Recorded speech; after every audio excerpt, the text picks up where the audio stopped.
Le soleil couchant baignait les ruelles de Bonamoussadi d'une lueur rouge sang. Dans ce quartier populaire de Douala, la vie suivait son cours. Les klaxons des taxis s'entrechoquaient avec les cris des vendeurs de beignets et les discussions animées des habitants. Pourtant, ce soir-là, une présence inhabituelle planait sur le quartier. Une silhouette enveloppée d'un grand pagne noir se tenait à l'ombre d'un kiosque, observant la foule avec des yeux perçants. Elle n'était pas d'ici. Les anciens l'avaient devinée avant même qu'elle ne parle. On murmurait que la vieille Mbog, du fond de la forêt, était revenue. Personne ne savait exactement d'où elle venait, mais une chose était sûre. Elle apportait avec elle quelque chose d'inhabituel. Sur son étal improvisé, elle alignait des poupées en bois, sculptées avec une précision dérangeante. Chacune d'entre elles portait les traits d'un habitant du quartier. Une mimique familière, une ride marquée, un grain de beauté, reproduit avec un réalisme troublant. L'étrangeté de ces poupées attira l'attention des passants, qui s'arrêtaient un instant avant de poursuivre leur chemin, parfois mal à l'aise face à la ressemblance frappante des figurines. Le lendemain, un homme du quartier, Jean-Marc, se réveilla avec une sensation étrange. Son bras droit lui semblait engourdi, rigide. Lorsqu'il le toucha, il sentit une texture rugueuse. Son avant-bras avait pris une teinte brunâtre. Sa peau n'était plus de la chair, mais du bois. Il tenta de se frotter, de gratter, mais rien n'y fit. La transformation s'étendait lentement. Pris de panique, il tenta de comprendre ce qui lui arrivait. Très vite, il fit le lien avec la poupée qu'il avait achetée la veille, par curiosité, sans prêter attention aux avertissements murmurés autour de lui.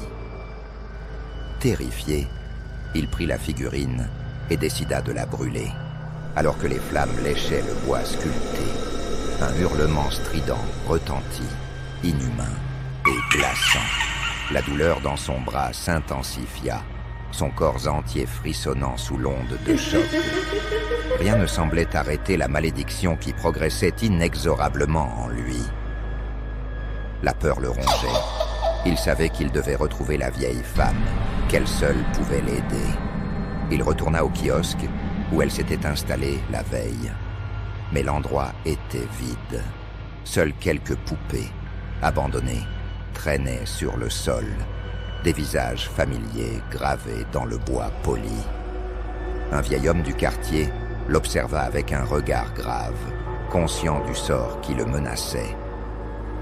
Les rumeurs racontaient que la vieille femme ne restait jamais au même endroit. Elle apparaissait, vendait ses poupées, puis disparaissait dans l'obscurité. Ceux qui avaient eu l'imprudence d'acquérir l'une de ses créations se retrouvaient bientôt pris au piège d'un destin funeste. Jean-Marc comprit qu'il était condamné, à moins de trouver une issue, aussi improbable soit-elle.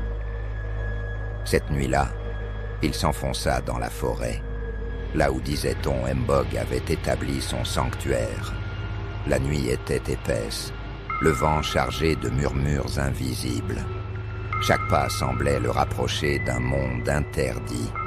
Finalement, au milieu des arbres noueux, il aperçut une cabane délabrée.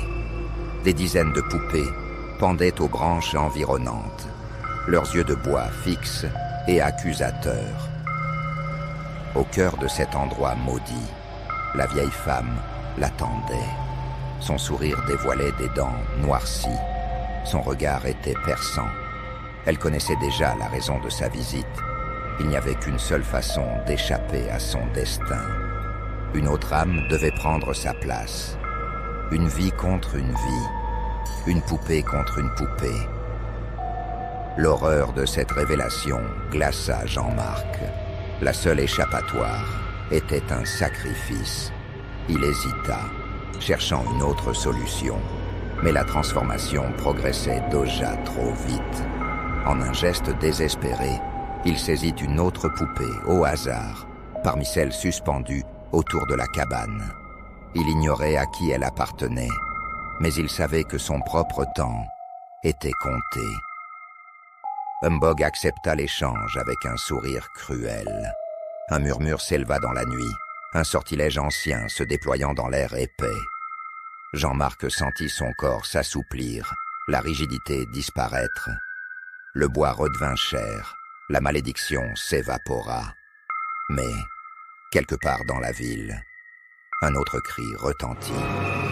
Un innocent venait de subir son sort à sa place. La culpabilité le submergea, mais il n'osa pas se retourner.